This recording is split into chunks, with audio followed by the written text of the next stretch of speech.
these writers gave us, as youth, it gave us vision. And so I want to hand it over to Art Kunkin and say how much I appreciate your publication, and to Paul, the Realist. They were important to a generation of people, and it's taken us on quite an adventure, you guys. I thank you. Thank you very much. You're a great inspiration. Dean Gray, I'll break you short of your 15 minutes and get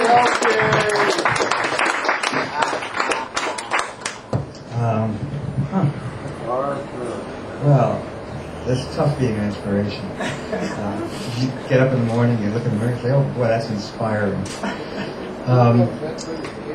Anyway, it's also tough being an icon and an iconoclast simultaneously. You just kind of knock yourself out.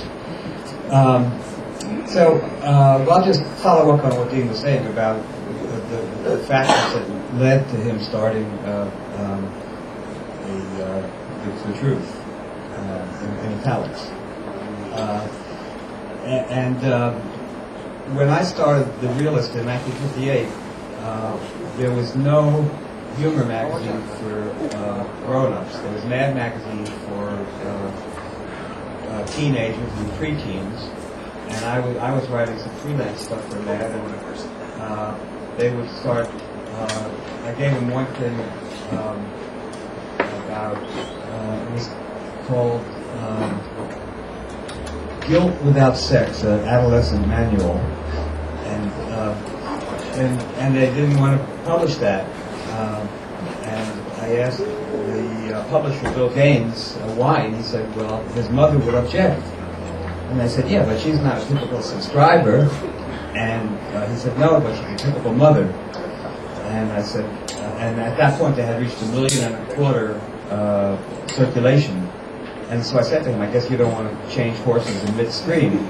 And he said, not when the horse has a rocket up its ass, which was my mantra for that whole month.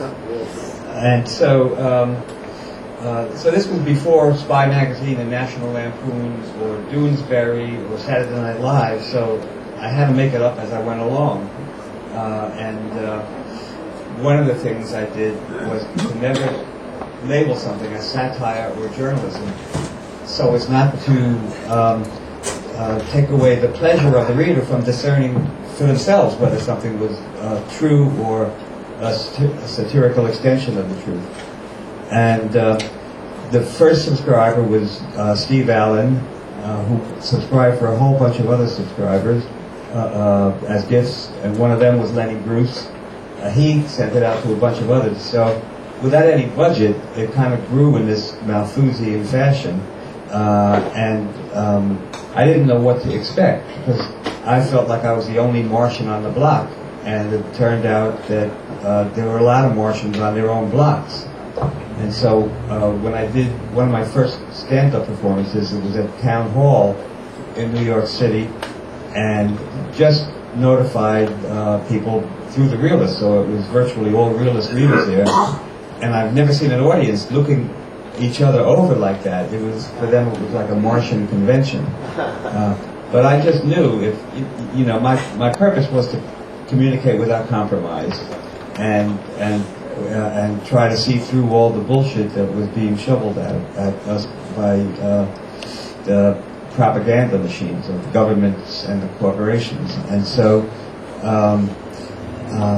and it was a kind of assumption that I couldn't be the only one who felt this way, or there'd be no hope.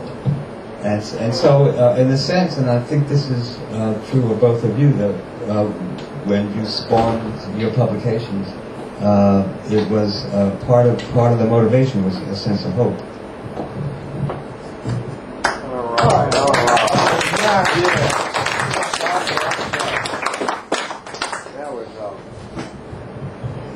Woodstock happened 40